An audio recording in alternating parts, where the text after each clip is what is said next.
La cultura es la sonrisa y las palabras, relatos, poemas, historias que recita el pueblo, que no hay hora para contarnos. Y llega la convicción de que cualquiera con un poco de talento, con un poco de experiencia vital y con un poco de voluntad podía escribir.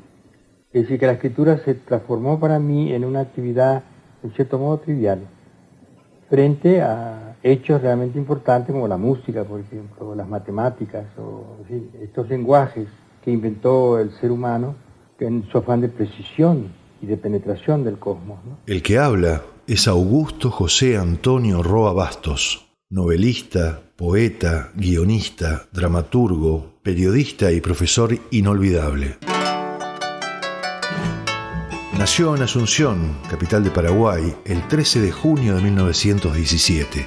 Pasó su infancia en Iturbe, un pequeño pueblo de la región del Guairá, escenario de sus primeros relatos. Siendo Augusto muy pequeño, a su padre lo contratan como administrativo en un ingenio azucarero, pero la empresa, esperando un mejor momento para iniciar la explotación de la caña, lo manda a levantar terraplenes con pico y pala, junto a originarios y humildes obreros. Cuando ocurrió ese fracaso, independiente totalmente de la voluntad de mi padre, él sintió esa cosa del pequeño burgués que tiene pudor de su fracaso, ¿no?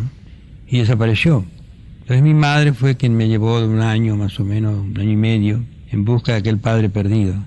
Bajó en la estación de Iturbe y ella fue preguntando por mi padre, hasta que encontró un hombre que había bajado completamente las alas de su sombrero de paja, casi desnudo, esquelético, y estuvo hablando con ella. Mi madre vio que lloraba el hombre, le caían las lágrimas. Ella creyó que eran gotas de sudor, pero en un momento dado lo reconoció. Es mi padre.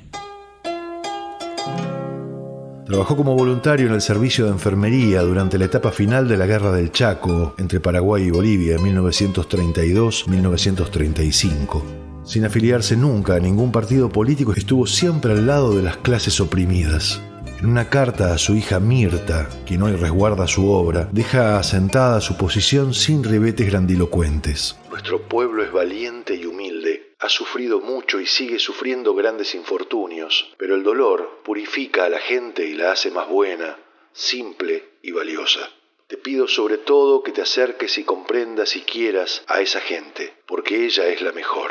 Es en esa infancia en donde comenzó a construir la argamasa de su sensibilidad y literatura. Mi madre era culta, una lectora empedernida de Shakespeare, y se me mezclaban las dos culturas, la europea y la de esos niños pobres con los enormes vientres, inflados por la parasitosis, que fueron mis primeros maestros, del guaraní, todo esto.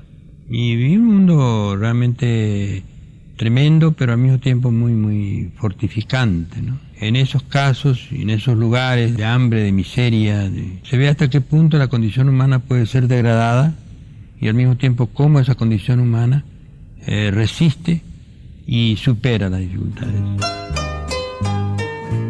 Esa clara mirada sobre la opresión del pueblo lo volvería un personaje incómodo para la flamante dictadura paraguaya. En 1947, luego de haber escrito agudas editoriales sobre la justicia social, siempre postergada para el Paraguay profundo, sufre la persecución y un larguísimo exilio. Me dijeron que me fuera, pero de una manera muy conminatoria, ¿no? Rodearon la casa, entró el mismo jefe de investigaciones, me hicieron ese honor de confundirme incluso. Yo no me sentía acorralado, no tuve más remedio que no podía escapar, tenían rodeada la casa, de noche, en plena noche. Entonces la única cosa que se me ocurrió fue un recurso bastante de operetas y bufa, ¿no? Puse una escalera, subí al techo y me metí en el tanque de agua.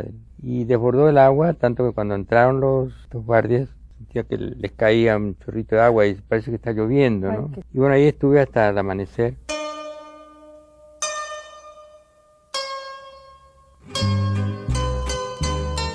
Se refugia en Buenos Aires, sobrevive con todo tipo de oficios sin abandonar nunca su actividad literaria. Sus poemas primero y sus cuentos después aparecen en los periódicos argentinos. Vivía en un barrio en donde habitaban inmigrantes italianos, españoles, húngaros, que de algún modo constituyeron su refugio. Era gente modesta, trabajadora, con quienes se detenía a conversar con un encanto que cautivaba a todos. Mi interés ahora es el mundo íntimo de los seres humanos. Creo que me han salido ojos de murciélago para esta investigación profunda del ser humano, porque también nuestra psicología, nuestro temperamento, sobre todo en América Latina, ha cambiado mucho. Hay una serie de misterios todavía en el alma humana y en el comportamiento de los seres que dan realmente un campo de observación y de estudio realmente maravilloso, ¿no? En 1953 publicó El trueno entre las hojas, su primer libro de relatos, y mientras trabajaba en una compañía de seguros ingresó como guionista en la poderosa industria del cine argentino. Seguía escribiendo fines de semana, cuando estaba enfermo, cuando podía. Su pasión por la escritura nunca paraba y si no escribía, leía. Desde sus guiones de cine llegó al imaginario del pueblo argentino. La dupla de Armando Bo y la Coca Sarli le permitieron seguir denunciando la explotación y el ultraje en clave popular. Esto tiene que acabar, compañeros. Estamos acorralados por la miseria y la desesperación. Los capangas nos asesinan impunemente. Nuestros jornales no alcanzan para pagar el charque podrido y el maíz que comemos. Debemos luchar. ¿Cómo? Uniéndonos. Unidos somos más fuertes que ellos. No tenemos armas, machete contra revólver no es juego. Un machete vale más que un revólver en manos de un hombre que lucha por su vida y por su libertad. ¿Qué opina, Nick?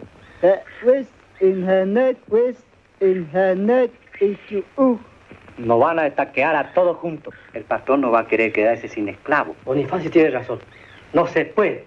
Con coraje y maña, sí. Forker es un hombre de carne y hueso y podemos pelearle. Y si triunfamos, el otro sobraje seguirá nuestro ejemplo. Tenemos que tener un plan.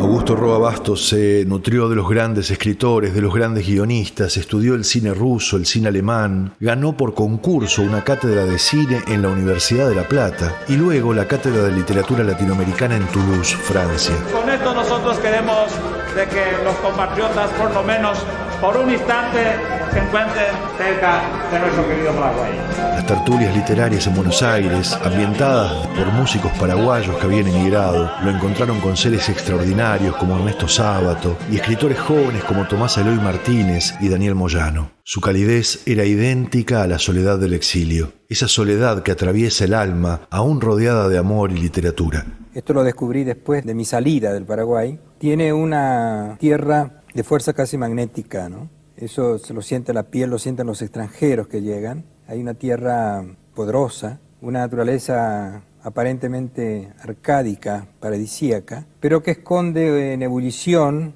en una especie de erupción soterrada, subterránea, una potencia tan salvaje que las erupciones humanas suelen corresponder casi analógicamente a esta fuerza de la naturaleza que domina este paisaje, este país tan desconocido de América. En 1976, el golpe de Estado en Argentina lo obliga a un nuevo exilio, esta vez en Francia. Invitado por la Universidad de Toulouse, crea el curso de Lengua y Cultura Guaraní y el taller de Creación y Práctica Literaria. Su tema recurrente era la injusticia. Primero criticó el poder del padre, del párroco, del dueño del ingenio azucarero, luego de los dictadores. Sus obras, aunque trágicas, siempre tienen un dejo de esperanza, de optimismo. Cree en el ser humano, cree en la potencia de la lengua. En el Paraguay, cuando quiere recalcar una locución, una frase, algo que le importa mucho, repite la frase en español, la repite en guaraní. Porque además es una lengua que está en contacto con la naturaleza, con el sentido mítico, poético de esta fuerza telúrica que se siente en el Paraguay. Desde El trueno entre las hojas, Roa Bastos se reveló como una figura mayor de las letras latinoamericanas.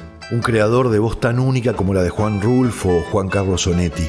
Confirmó esa grandeza en Hijo del Hombre, 1960, y en Cuerpo Presente, 1971, que desaparecieron ante la sombra invencible de Yo, el Supremo. Esta novela, que se titula Yo, el Supremo, trata de concebir una historia a partir de la figura histórica del Supremo Francia, pero no como una especie de biografía histórica, sino como una obra de imaginación pura, puesto que incluso ese personaje de la historia paraguaya, este supremo dictador, ha sido variado también, modificado profundamente en su caracterología, en su acción, incluso en la concepción del poder. Sin embargo, la gloria se le mostró áspera, esquiva, y solo los laureles del Premio Cervantes en 1989 le despejaron algo el camino. Me alienta, no obstante, el estar persuadido de que se ha querido premiar a la cultura de un país en una obra que la representa, y en ella acaso a la particularidad que me lisonjea de haber sido troquelada en un molde de la obra maestra cervantina. Augusto Roa Bastos donó en su totalidad el Premio Cervantes a las escuelas rurales de su país. Más de 20 títulos entre novelas, cuentos, obras de teatro y poesía componen su obra, que ha sido traducida a 25 idiomas. Como docente, le dio a la lengua latinoamericana una potencia de faro y reconocimiento. Y desde allí tuvo la oportunidad de dar conferencia en muchos países y seguir escribiendo, hasta que la necesidad de volver a sus raíces lo trajeron de nuevo a Paraguay en 1996, donde vivió hasta su muerte, no sin antes dejar huellas en los jóvenes, a quienes les dedicó sus últimos años, en escuelas, en universidades y hasta en su propio departamento. Me gustaba mucho hacer canciones, las letras, esa vida de bohemia que se hacía todavía por los años 40 en Paraguay, una vida un poco al estilo del juglar. Tenía la mandolina, pero una guitarra y serenatas y todos ciertos privilegios que el canto parece traer, ¿no? Canciones de amor para las serenatas, muy nostálgicas, porque uno de los elementos compulsivos para el amor parece ser la compasión. Y bueno, son canciones que trataban de inspirar confianza en este ser humano que llamamos hombre. Y luego había también las canciones de tipo social, estábamos todavía en pleno compromiso social. Había canciones para los obreros de la caña de azúcar en mi pueblo de Iturbe. Vive en torno un poco a la industria del azúcar y hay una subcultura de la caña de azúcar, que es muy interesante, que yo creo que hay en Cuba también algo de eso. Al pensar en ti, dulce tierra mía, de mi corazón vuela un panambí y en mi evocación surge la armonía de una popular canción guaraní. Burajei umapeinambo prahu te piren botu añato y jamua se angoyo pe ataroba hacebandu a huacanundu de la cruz del sur el amanecer ardiente rosal ya desclava al fin y en la tropical tierra del jazmín con su luz de paz vuelve a renacer.